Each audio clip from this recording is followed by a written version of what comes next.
அதாவது நான் நான் அவருடைய பேக்ரவுண்ட்ல என்ன, அவர் எப்பேற்பட்ட ஒரு நடிகர், திறமைசாலி, அதுல எந்த ஒரு மாற்று கருத்துமே கிடையாது. பயங்கரமான திறமைசாலி. சினிமா நுணுக்கங்களை பற்றியும் நடிப்பு திறன்களை பற்றியும் ஸ்கிரீன் ஸ்பேஸை எப்படி வந்துட்டு, ஏன்னா பாலாஜி சார் வந்து ஒரு ஸ்கிரீன்ல வராருனாவே கம்ப்ளீட்டா கேப்சர் பண்ணிடுவார். அது அது அது நெகட்டிவிட்டி ரோலா இருக்கட்டும், எதுவா இருக்கட்டும். மோஸ்ட்லி அவர் நடிச்சதெல்லாம் வில்லன் கேரக்டர்ஸ் தான். அந்த வந்தாலே அந்த கண்ணுக்கு அவ்வளவு பவர் இருக்கு. அதுதான் முக்கியமா சொல்லுவாங்க, ஒரு நடிகருக்கு வந்து கண்ணு பேசணும் அப்படின்னு சொல்லுவாங்க. நான் பெரியவங்க சொல்லி கேள்விப்பட்டிருக்கேன்.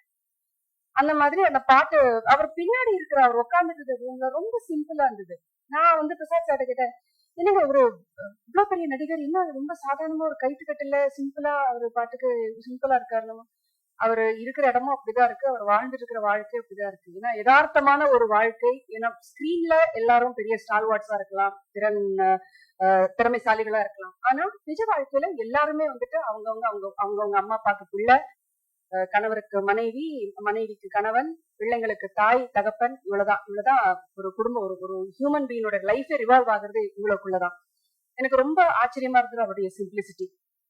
அப்புறம் இந்த பாட்டை வந்துட்டு செய்ய ஒரு மாதிரி கேட்டாரு. இவ்வளவு நம்ம எல்லாம் பார்த்து ரொம்ப நெச்சு ரொம்ப சந்தோஷப்பட்ட ஒரு நல்ல ஒரு ஆர்டிஸ்ட் வந்து நம்ம படத்துல வேற நடிக்கிறாங்க பாலாஜி சார்.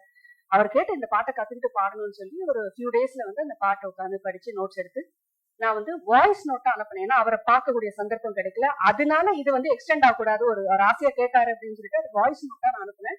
பிரசாத் சார் வந்து பாலாஜி சாருக்கு அனுப்பியிருப்பாருன்னு நினைக்கிறேன்.